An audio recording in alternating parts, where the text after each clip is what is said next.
Welcome, everyone. We're really glad that you have joined us for this on-demand workshop at our fully virtual General Assembly. We're going to introduce ourselves a little bit more, but this is our workshops talking about interfaith community work, the campus that we've been developing here in Columbus, Indiana, and possibly why this work might be important in maintaining vitality and impact in your area of the country or world. It will show how our interfaith community has been growing over decades and what we have learned along the way, all the people that were involved. And now we're moving beyond simply sharing spaces to making more personal connections and relationships, which is the plurality part. Yeah, and as we know, this GA, we're going to be discussing and voting on the new Article 2 revisions, and pluralism is one of those 6 values that we've been talking a lot about. And what does that mean in practice, and what does that mean in active practice versus passive practice? And so, as Cynthia said, we will be sharing how we've made that shift from proximity of 2 or more faith communities to real interdependence on one another as separate but interdependent. Oh yes, are we ready to introduce each I think we other? should. I think we've gone far enough. So I'll introduce Cynthia first. Cynthia is a longtime member of this congregation. She moved to Columbus in 2007. She after retiring from 30 years in military service in the U.S. Air Force. She's a lifelong learner, which is something I love as a minister, because it always has that curious mind, and doing something like this is something she was willing to do, and I love that. I really took the initiative, and I appreciate that. She gained a BA in English and likes to do research and write about topics that are close to her heart.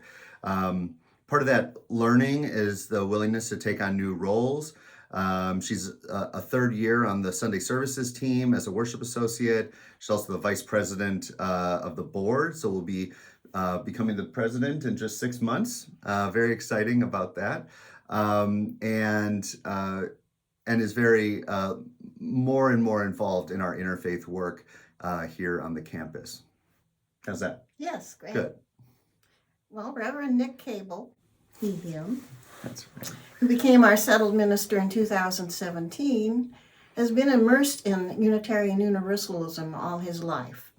He earned his master's in divinity at the Chicago Theological Seminary, and while he was there, he was named a fellow with the Forum for Theological Exploration. His focus has long been on interfaith leadership and how UUs can form partnerships with other religious communities. He will soon be studying and researching more deeply in that area in pursuit of his Doctor of Ministry, which he will get through the Meadville Lombard Theological Seminary.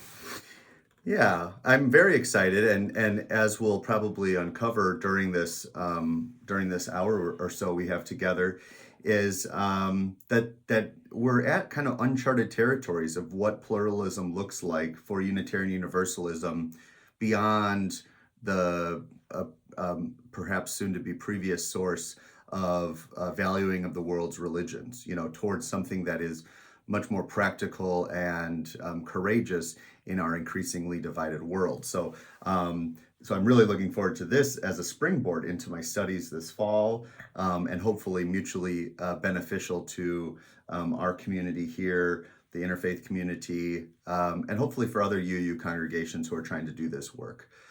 So where did this all begin? How did this all get off the ground? Well, yes, our history is very important.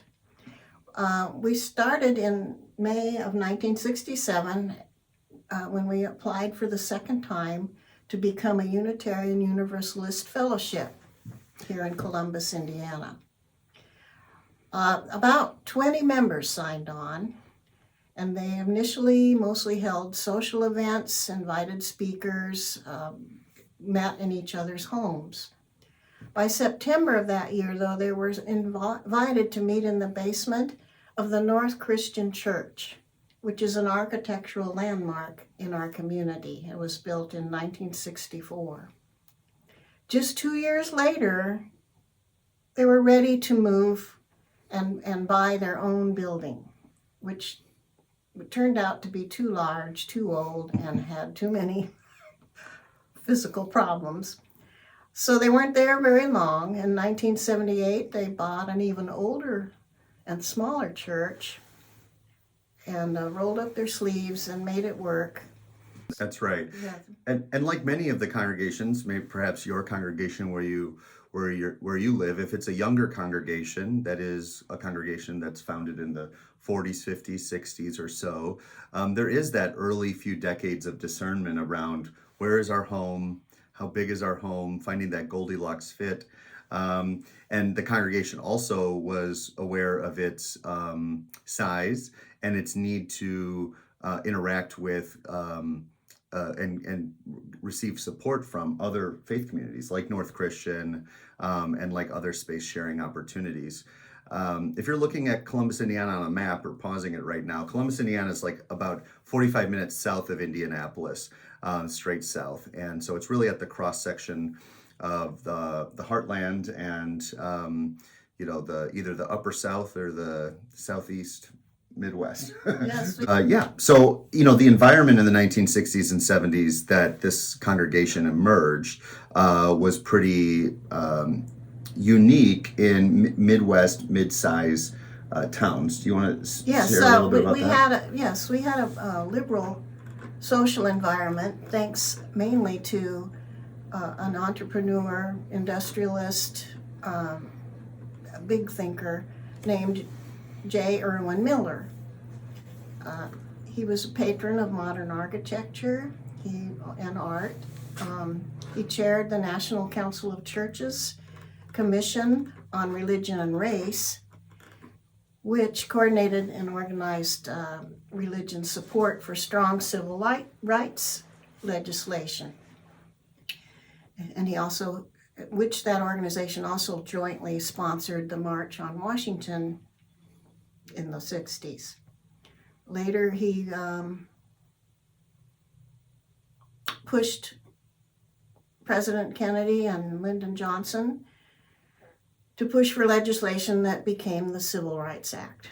And J.I. Miller, J. Irwin Miller, was kind of one of my earliest experiences with the town and the context beyond what the congregation, which was in search at the time that I, of course, came, shared. And there was this biography I read on him and was very inspired by the way his creative, constructive view of what is possible in community really, I think, impacted this congregation's sense of self and possibility. Architecture, design, art, public planning, urban planning, it all has a theological underpinning to believe that there is value in deepening relationships and finding spaces that bring people together. One of the things I really valued about J. Irwin Miller, which still exists today, is something called the Cummins Architecture Program. And the Cummins Architecture Program brings world-renowned architects to Columbus to construct public facilities. And so the Cummins Foundation pays for the architectural plans so long as the city, the school system, whomever, picks from a certain list of folks. And that, again, kind of makes it this sort of, as one called it, the Athens of the prairie. So it's a really remarkable place that really opens up possibility. And I think the interfaith work and the multi-faith reality here is an extension of that belief that diversity is a value.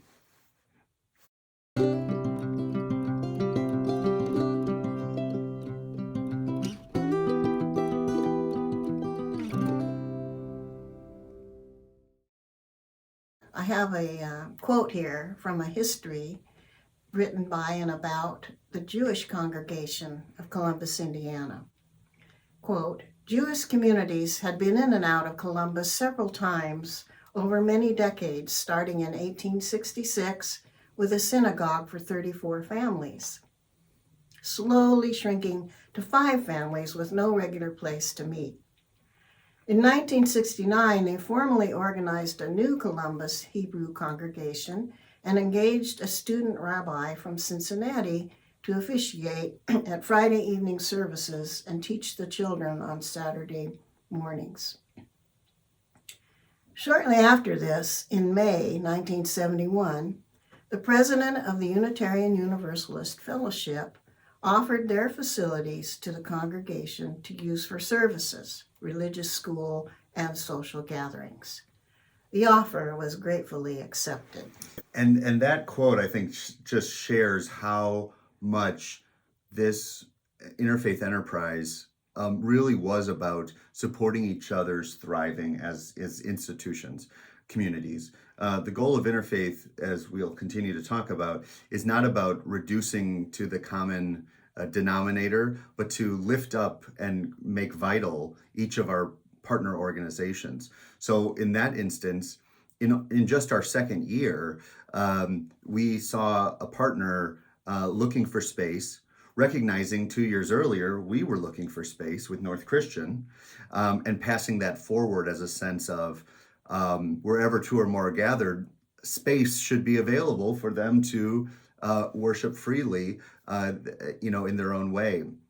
And so I think it's important to recognize just the abundance of view rather than scarcity view of saying there is room for all in this circle.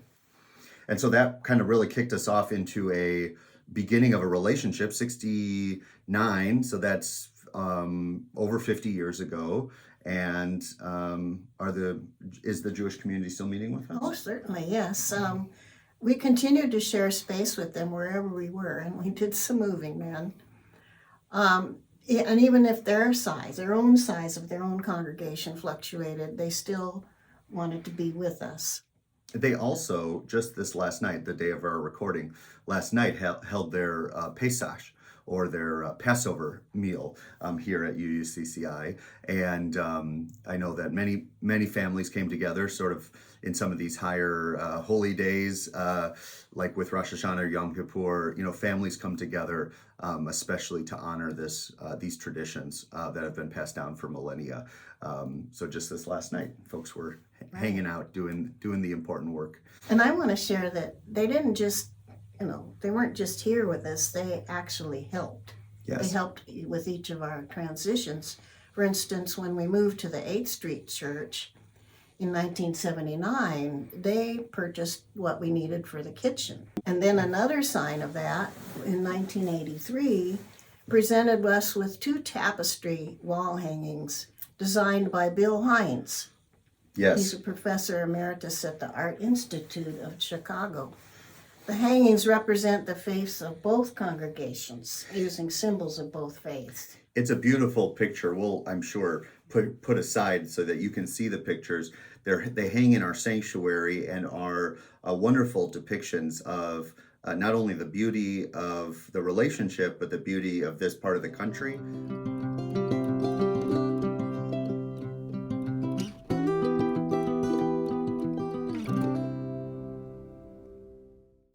We also began sharing space with Hindus, and I don't know very much about that early time. Yeah, so let me share a little bit of what I know. So Cummins, this engine company here that has increasingly diversified in the last 10 years into hydroelectric and hydrogen fuel cell and electrification, but was a major industry and still is a major industry globally, and they made a lot of investments in India, in the Mumbai area, and so that was with diesel engines. And diesel engines, that right. was their starting point. Right, and so they drew a lot of families, engineers, and professionals to Columbus, Indiana, from India to Indiana, little culture shift there, Yeah. but who arrived and really put down roots. And some of the early families, from the 1990s were, and there were folks before that, but the 1990s is when we started to get, late 1880s, early 1990s, we started getting engaged with the Hindu community, which, spoiler, I'm not sure if this is later in our talk, but has blossomed due to the growth of the company. And now, unlike, 25 years ago, 30 years ago, there's closer to 2,500 Hindus living in Columbus, Indiana, and which is a major amount of diversity for our 50,000 person city. Yes, I learned this much about Hindu population in general is widespread across the United States. So we are proud of how many we have here, but other parts of the country have even more. Right. So there was a definite need for them to have a place to worship. Yeah, and I remember someone told me a story once, like they arrived and relatively thereafter, they called their mom back in India and said, "Don't worry, Mom, I went to go to be with the Unitarians, and there's very nice people here." I think it was Vasu, but but it was that sense of like, okay, there's not a lot of people that look like me here. Is there a place for us to gather? And again, the Unitarian Universalist congregation said, our doors are open. Let's create space for your authentic life and communal life together.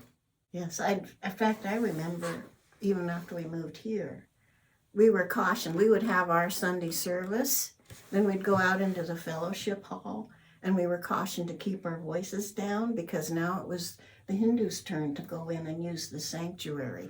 So there was some coming and going and courtesy involved with that. That's right, and it was sort of like, an evolving relationship around how we scheduled space and how we made it so that there were moments of encounter. So it wasn't like, we shouldn't, be like ships passing in the night, or things like that, but that there was opportunities for encounter, which has increased, in these last 10 years especially.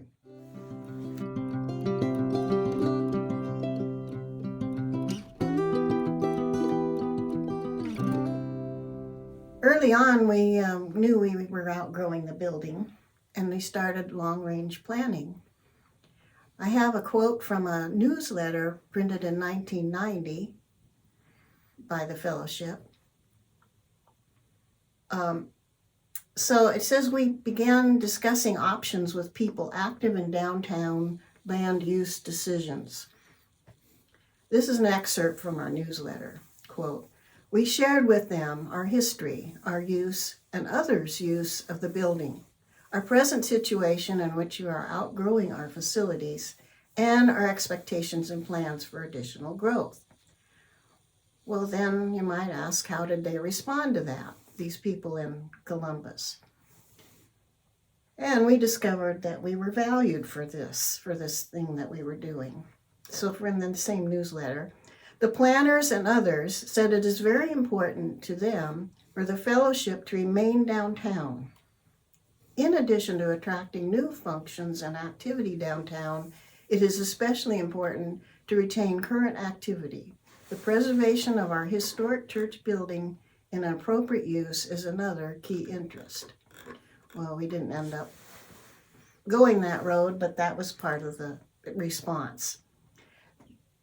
They also responded to our interfaith activities, our welcoming to the Hebrews. Especially interesting to them was how other faith communities, the Hebrew and Hindu congregations, are currently using our building. One person asked if we had considered thinking of the new facility as an interfaith center. Conceiving the project as an interfaith center might recast our particular need into a broader opportunity that would present a special benefit to the community. That's really interesting because right now we're in, a quarter century later and having those same very talks about who we could about the need for an interfaith center. But it was not for quite a while that we formalized in a document our intentions. And that took place in 2016, where we wrote up a memorandum of understanding for the initial imaginings of that Columbus Interfaith Campus. And that was just a year prior to me arriving in 2017. And so it very much was a hot off the presses document with a lot of hope and aspiration, but also a lot of questions. What does that mean to have a shared space? One of the benefits, though, was that we did move out of town, which made possible greater imagination due to the increased acreage we had. Yeah, so where did we move? Well, we moved west of town. We found a space, I think it's 5.3 acres. So, yeah, 5.5 acres. Anyway, it's what we could afford and seemed more logistically possible. Of course, the Hebrews moved with us. And during their transition, they did some growing and shrinking and reorganization. And so the current Hebrew congregation has a name now, known as the Sharei Shalom Reform Jewish Congregation. I want to also point out several members of the group also were UUs. And we're seeing that. You'll see this later in our other groups. People straddle the line. They have a foot in each, more than one. Filled with multitudes and definitely seeing the pluralism within our own hearts and within our own identities and such. Yeah. So there was the move out west, which, is like 10 minutes from downtown, 15 minutes from downtown. And but really opened up this space for visioning and having space. And the congregation made a major financial leap in doing that. I think their capital campaign lasted 2 weeks. It was record fast. It was record fast, and they built a beautiful facility. In 750,000, I think is the number I heard, with a lot of sweat equity and investment of the community, which was, I think, about a third the size of the congregation today. So it really was a labor of love, which also reminds us today what our contribution will be for the next 25 years as we consider kind of what's next for the Interfaith Campus. I want to point out, too, it was not a unanimous decision. Right. Of course. Right. People are resistant to change. So right. They had some people that didn't like the whole idea, but I think they probably changed their minds once they got out here. It's very beautiful. Yeah. And you might have space limitations based on where you are. Your campus, your building, whether you're in a urban setting kind of blocked in, or whether you have room to grow. And also, I think what's really important to all of this, us telling you our story, is not to say, well, I hope your story is the same. That recognizes that each of our stories as congregations are so different, and by knowing your story, you're most likely to be successful in exploring what interfaith looks like in your neck of the woods. Okay, we've talked about the Hebrews, but the Hindus came along with us also. Right. They were, of course, meantime, growing, and they ended up, for a long time, not just meeting in our space, but in their homes, in any house they could find. They have a unique religion that they need to be able to come and worship any time of the day, any day of the week. So they couldn't be restricted to just our building. And one of the opportunities for that was, really thinking about how do we eventually have a place where the Hindus can have a space of their own, not because there isn't room or there's not welcome here in our facility, but the fact that there is cultural tradition in architecture. There's cultural tradition in norms of all the sensory experiences, and that even with best intention, the Hindu community worshiping in our sanctuary is always going to be, a sense of not a fully fit, and so one of the prerequisites to possibly building a building of their own, is that we wanted to keep an eye out for other property, surrounding us. Being out in the near rural west side of Columbus, we always kept an eye out on different properties. And one property came up, I think it was like in 2011 or something like that. Yes, we bought the piece right next door to us. Right, without necessarily an immediate sense of, oh, like we're ready to build something, or No, we just wanted to have some control over that piece. Right. We didn't have a specific plan quite yet.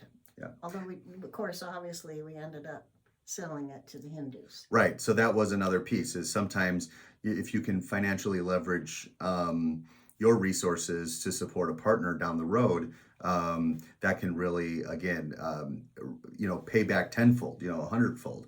But you don't always see that in the moment. And so that property was sold to the Hindu community.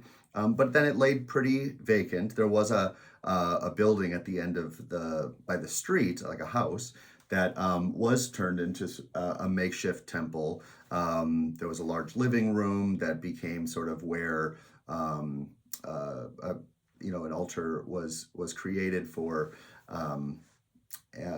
worship, and classes or things were happened in there. But again, we're talking, a 800 square foot home, Right. But it was a good interim space as they realized, hey, we need to build something new. And the way we did that was through holding our first charrette. You want to talk about the charrette? Well, yes, that's a new term to me. I actually had to look it up. Yep. And what is it? It's kind of like intensive planning session. Yeah, yes. It was intense. Intense, yes. No, but we have pictures, but it happened in 2016, and it brought people together to make a focused plan for this concept of helping the Hindus build their own temple. Through a lot of great discernment and forward-looking leadership, the HSSI did make the leap to build the 1.4, I think about $1 million Hindu temple, which is a big investment for a partially transient community. A lot of folks here are on work visas, and so the investment of these kinds of projects is a different kind of risk, perhaps, than folks who might be more permanently settled in community. One of the things that was really important when that happened was that UUCCI, as a longtime partner, over 25 years at that point, that we were committed to making sure it was successful. And so as a congregation, we did a few things. One was we made a financial contribution of about, I think, $35,000 to the overall project to ensure that they were closer to their goal. Secondly, there was a few easements that were created between our properties, so that it was less like these, just adjacent communities that, but actually that there was a flow of interfaith encounter. Right. We share the same driveway. Right. So what come through, and then there's different parking lots. Right. So there was this. So that was a big part of the easement was when they built their parking lot, for it to not have a separate entrance, but for it to go through our parking lot. And there was a symbolic groundbreaking, and then there was sort of construction that happened during the first year or so of the pandemic. And there was something called the Pratisthapana, which is the actual like dedication and the kind of, to borrow a more Western term, sanctification of the temple, which happened in August of 22. So we're coming up on its second year. Just to describe the space a little bit, it's 10,000 square feet facility, so much bigger than the 800 or so square foot house that they were using prior, and our facility, of course. And it has a clerestory that has kind of a second floor to look out over the temple. And originally there were 3 gods dedicated and depicted. with beautiful wooden architecture or wooden structure and things like that. And eventually 6 additional deities and saints were put in there. What's really important to understand is that imagine having like all the Christians from all over the world worship in one space. There's a lot of diversity there. There's liberal mainline Protestant, evangelical Christian, Catholic, Eastern Orthodox, the Quakers and the Shakers and the Amish, and it's not a perfect one for one analogy, but it is similar to having all the Hindus from all over India with their own regional and cultural traditions, languages, emphases, and in one facility. And so as the facility developed and catered to a wide range of folks, that addition of more deities that were particularly resonant with certain populations in the greater Hindu community was really important.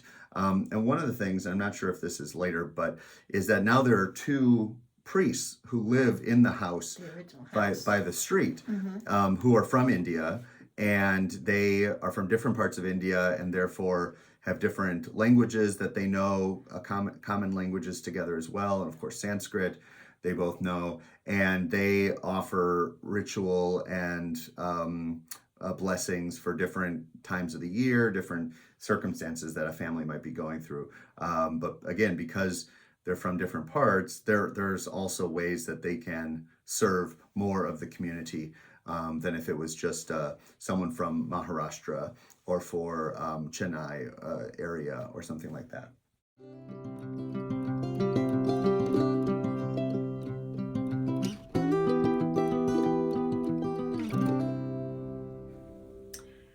A Buddhist practice, a spiritual living circle, and a coven have joined us since then. There have been, of course, changes within each of those groups, but they have stuck with us. Yeah. First, we're going to talk about the Buddhist practice. I got some history from a member, and she writes it up like this. In the summer of 2013, a discussion group on Karen Armstrong's book on compassion stimulated an interest in reviving a Buddhist group at UUCCI. We were told that there had been a Korean Zen Buddhist group during the early ministry, but a group of us decided to start fresh. In the fall, we met to set up the parameters for the new group, which we named Bodhi Ling. There was strong interest in the Sangha, and a large group of us met every Monday evening for 4 years to discuss Buddhist books and meditate together. In 2018, we took a few months off. As we were starting up again, we heard of a Zen teacher who was leading a group at the UU Church in Bloomington. Sensei Frank Diaz enthusiastically agreed to lead our group as well. We have been meeting approximately every other Sunday afternoon since then. We meditate together, sitting and walking, and hear a Dharma talk followed by tea and discussion afterwards. In addition to our meetings, several members have been doing individual koan work with our teacher, have taken the precepts to officially clarify our commitment to Buddhist practice, support the Sangha financially, and attend a yearly retreat. Many members come from the larger Columbus area, and all are invited to join us. Similar to the Jewish congregation and the Hindu congregation, as they've grown and changed, a new name emerged, and it's now Open Mind Zen Indiana, the Columbus area for that. And it's wonderful for folks, and like what we heard about the Jewish congregation and the Hindu congregation, there is some overlap in practice among these different communities within and beyond Unitarian Universalism. The Spiritual Living Circle meets to discuss the ideas and theology of Ernest Holmes who began the Science of Mind movement in the 1950s. This circle was originally part of a larger interfaith forum established in or around 2015. The forum waned, grew smaller, as people moved away or changed their levels of involvement. Now, this group, this spiritual living circle, is very small. The members take turns facilitating the meetings, which begins with an opening, a check-in, and meditation. Then they talk about an article published in the Science of Mind magazine. They also read and discuss 2 or 3 books during the year. And that was a very popular development, I think, in the, like you said, the 1950s and in the second half of the 20th century. You know, the intersection of science and spirituality, newer age spiritual traditions that became more popular, and that is a community that really does value space, the space that they use here, and again, overlapping some with the UU congregation membership. The newest group, which I'm very excited about, is the engagement with the Tree of Knowledge Community Coven of Southern Indiana, of Indiana broadly, but really draws from a multi-county space, especially Columbus, Bartholomew County, to bring together folks of the large umbrella of paganism. If you're in a more rural area or in a less urban area, in the Midwest or non-coastal perhaps, you're going to notice that there is kind of a lack of resources and opportunities for connection. And so the pagan community, like the Hindu community of 1990s or the Jewish community of the 60s, you know, it's kind of like we're here, but we're not really sure if there's space for us in this society. You know, it's not like being in a big urban center where you could find a pagan on every street corner, which is not necessarily true, but it's much more diverse in more urban settings.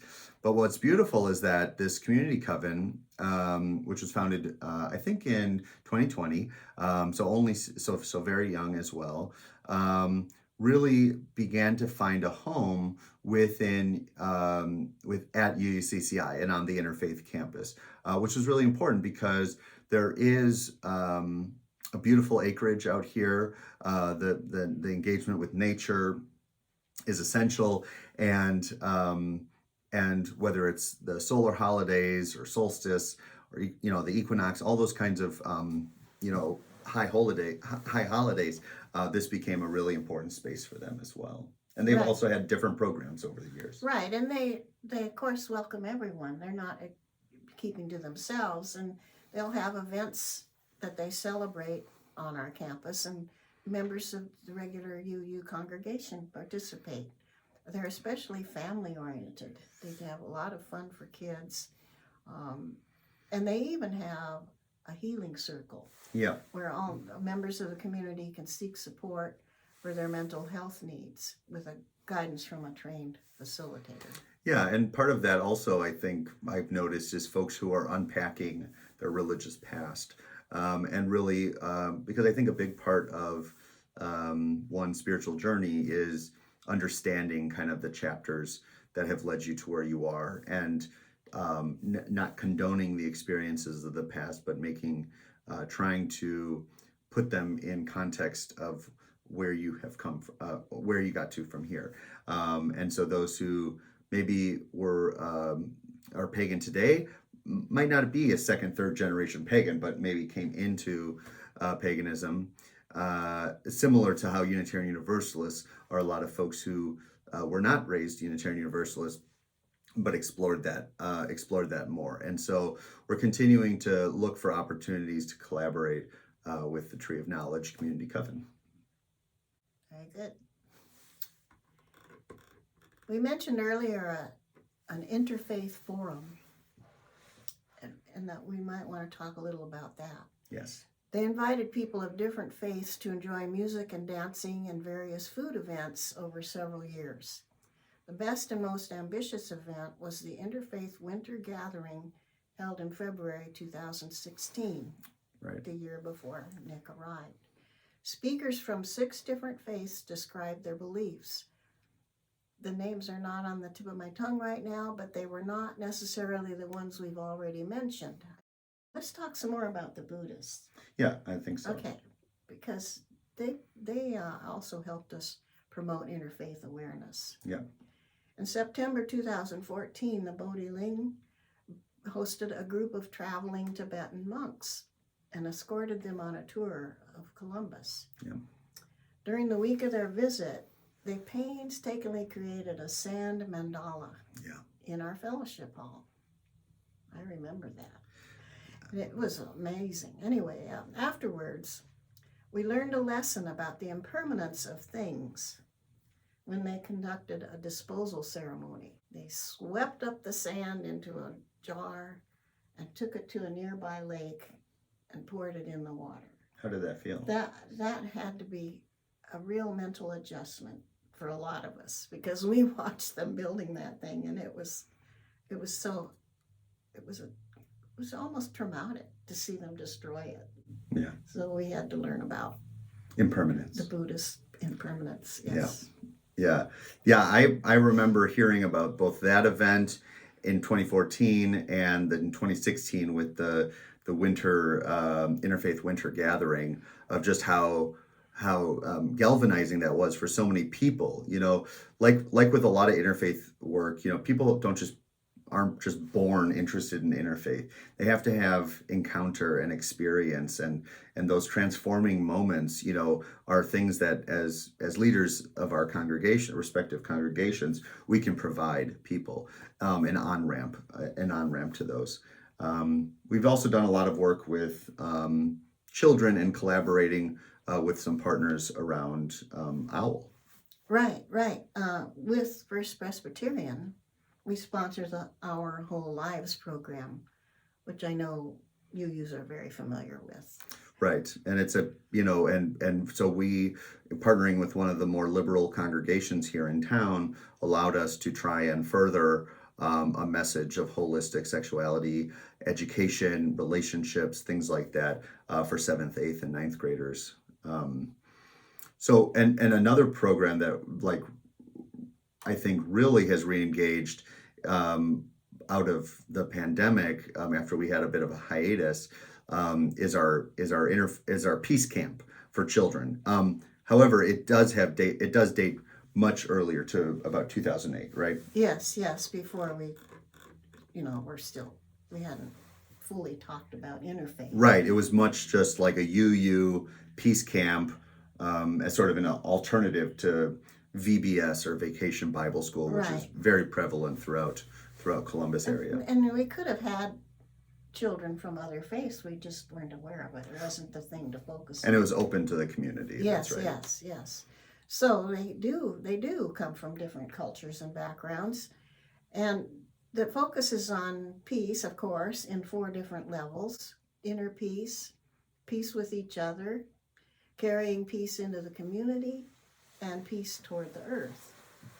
So they experience art, music, discussions, special programs, nature-oriented activities, and the campers learn about themselves, how they relate to each other, how they relate to the world.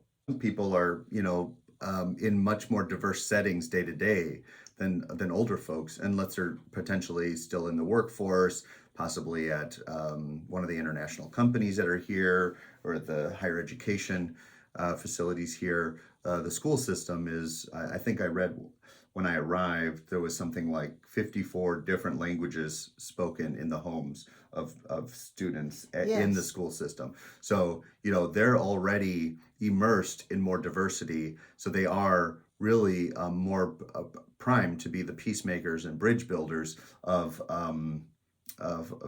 to help adults learn how to do that, which they maybe grew up in much less diverse spaces. Good point. Yeah. Okay, I want to step back from our campus for a minute and revisit the culture in Columbus, Indiana. Yep. And the question would be, as they did in the 1960s, Mm-hmm. does the city of Columbus still promote diversity? Right. Well, we have this wonderful quote. Yeah, you want me to? You want to do that? Yeah, I can do that one. Yeah. Okay. So it was this article that came out in the Wall Street Journal, of all places, in April 2021. And it shared a little bit about Columbus, spotlight Columbus. It says the Wall Street Journal article on the 2020 census named Columbus as an example of the racial and ethnic shifts happening throughout the country. Thankfully, in recent years, our journey has expanded to the work of inclusion, equity, and justice. We have come to realize that diversity alone is not the goal. Rather, our goal must be to create equity and inclusion across all areas of society. And I might be jumping ahead, but just to speak to that, that really gets to the heart of pluralism. The pluralism is not about diversity alone. Diversity alone is not much of an accomplishment. It's maintaining that diversity and the engagement among different folks to create that appreciation and value, so that inclusion and equity is also present within a space. And so that's kind of taking it back to that original thought of, taking your interfaith work beyond valuing of the wisdom of different worlds, religions, to the real relationship and commitment and partnership among communities here in our small city. There are a couple of other examples we would like to show about our community exhibiting these qualities. You may have heard of something called World Hijab Day. That's right. It's World Hijab Day. Yeah, it happens in over 190 countries. And it's a way to build awareness and solidarity with Muslim women worldwide. Now, of course, not all Muslim women wear hijab. There's there's countries that it's more prominent, and other countries it's less prominent. But for a lot of predominantly non-Muslim Americans, there's less familiarity with head covering. And this is an opportunity to build connection, experience, including this experience of feeling maybe unfairly judged for just wearing that head covering. But I do remember that it was just a couple months before I arrived in 2017.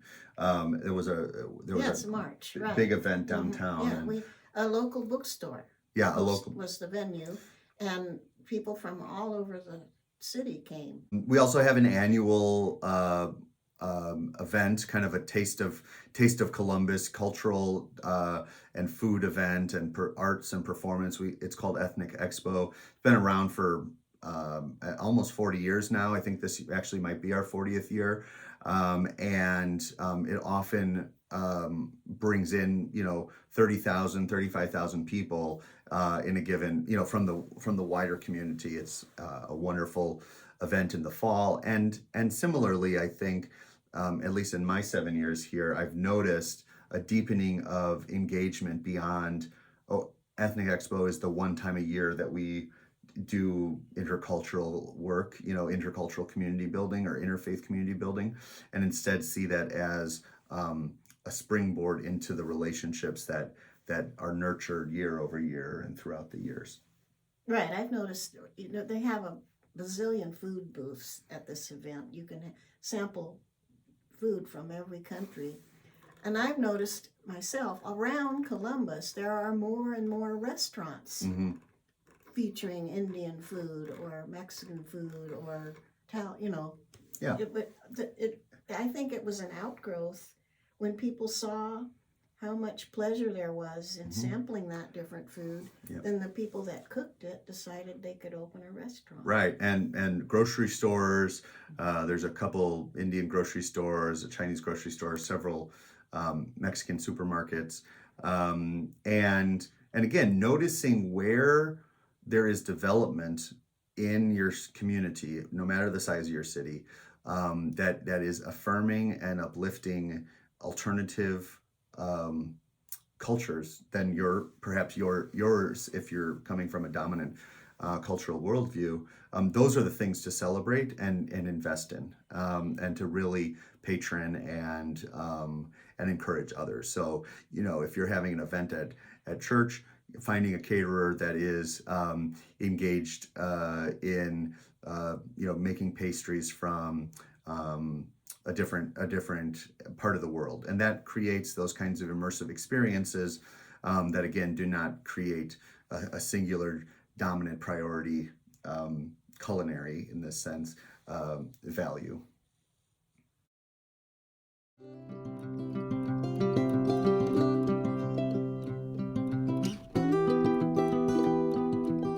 All of this was very present within the congregation's record, of search record. They were very proud of the work they have done, and also recognized that there was more work, that it was needing to take it to a next level, and having some guidance and leadership for that bridge building was a major draw for me to come to Columbus, Indiana. There was an awareness that we've only scratched the surface in regards to being a beacon. Their vision statement is to be a beacon for diverse religious thought and courageous action.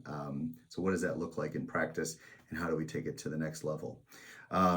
So when I arrived here, one of the things that was in full swing was the charrette, the figuring out physical space, figuring out legal, architectural, financial, design elements. Logistics. Mm-hmm. And one of the things I noticed right away, and perhaps looked around and realized, I'm here to help with the personal, relational, programmatic, visionary work that is beyond the built environment, which is essential.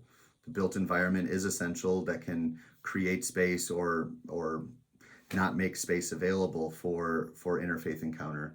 So that's what I really focused on, was how do we build the nucleus, expand the nucleus, get to a place where there are multiple on-ramps for relationship and leadership within our interfaith community work, so that it's not necessarily linear or centralized in authority, but very mutually shared. And so one of the ways we did this was I took a group of folks to what's called this stakeholder engagement training, and really helping people learn the art of bringing people together across diverse backgrounds to address a problem or accomplish something that they couldn't address or accomplish alone. And so there was five different faith communities that went to that as a guiding team. That was a 2-day training. And this is an example of really taking seriously the importance of leadership development, and not just being well, let's just do it. But look for the experts in your community that you can learn from and with. And so out of that came an emergence of seeing the Columbus Interfaith Campus enterprise or project, overarching project, as not just about a campus, but about a community both on the campus and beyond the campus. That there's a people, like in the steeple, that that are there, but also there are people beyond what is now then 8 acres with the additional 2 acres of the Hindu property. So at one point we called it CIC3, because it was campus community coalition, kind of thing. And that has continued to evolve and grow over these last 7 years.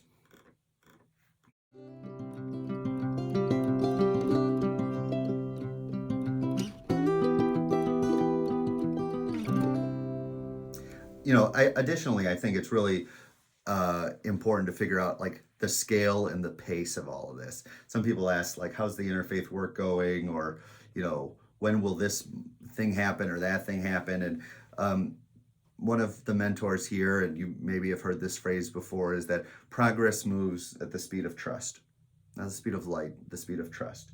And so you really have to be intentional with trust building, and not think of everything as bigger is better, more is more, but to really focus on critical connections, and really building those time and time again. Right now, for example, we're working on connecting our sidewalk paths so that there's literally a walking way as opposed to walking through the parking lots to get from one building to another. And it might be like, oh, that's just kind of just a small little capital project, but it's actually like a really powerful and symbolic thing that needs to be celebrated. It's a bridge. It's a bridge. Which will take you to your bridge summit. Yeah, and so that brings us to kind of something that's very fresh, which is just about a week ago from the filming of this, we held what has been for me a dream for probably 5 years, which is to have some type of annual conference or gathering of the interfaith community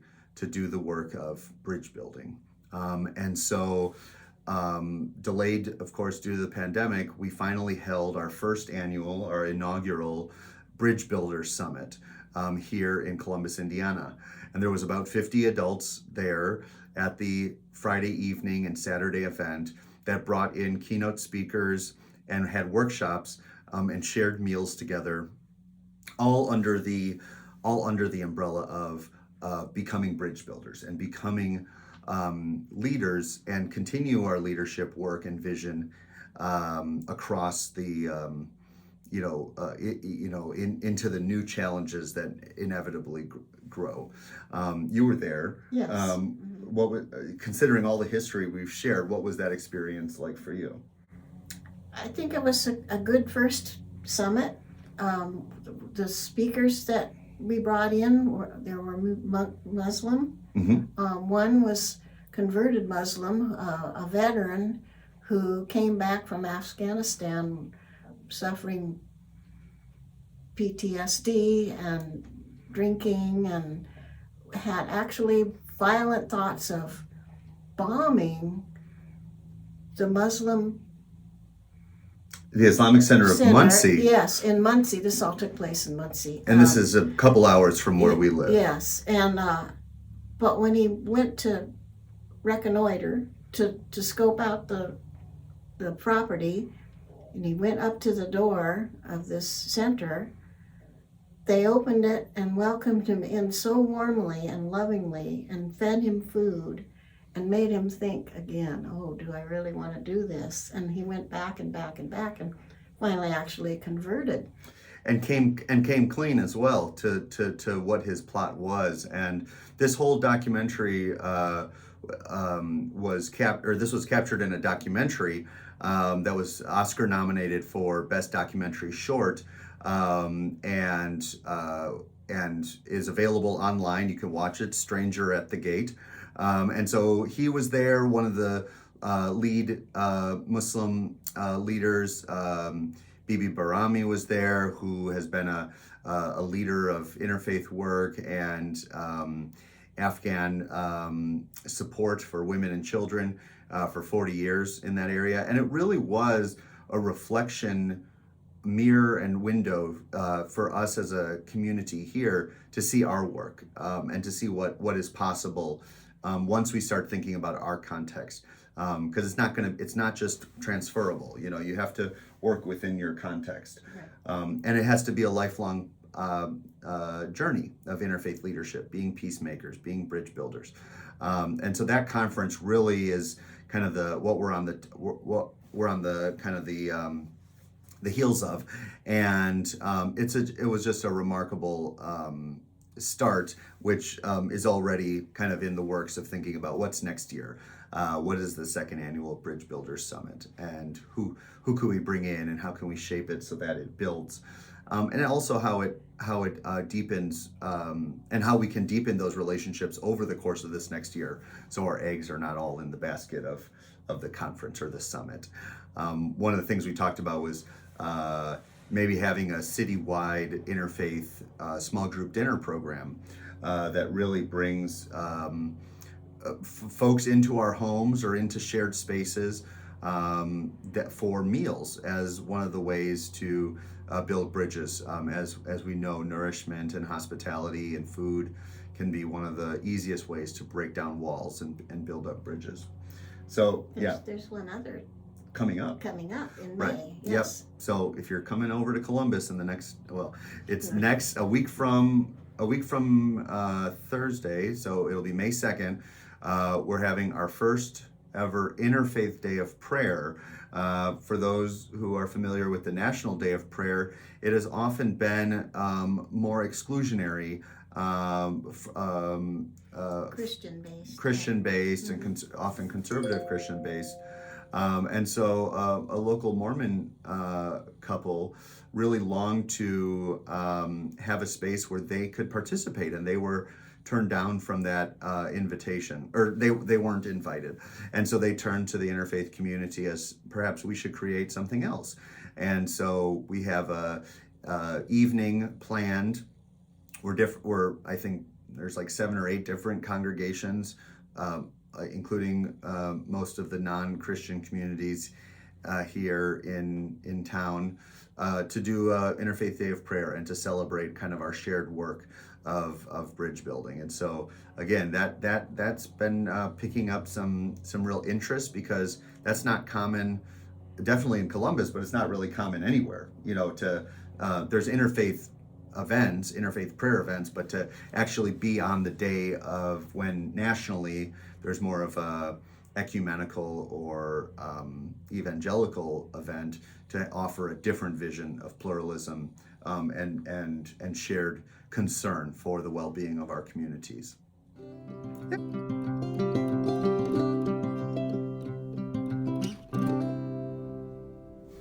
Where you are in your community is something that I hope that by coming here, you're starting to ask some questions to yourself. I mean, one of them is what is our history, and where are there as a congregation, and where can we learn from our history the on-ramps or the pathways for more interfaith work. Trying to understand the map of your community within the congregation regarding pluralism, or the seeds of pluralism, and in your surrounding area will help you start from the right place.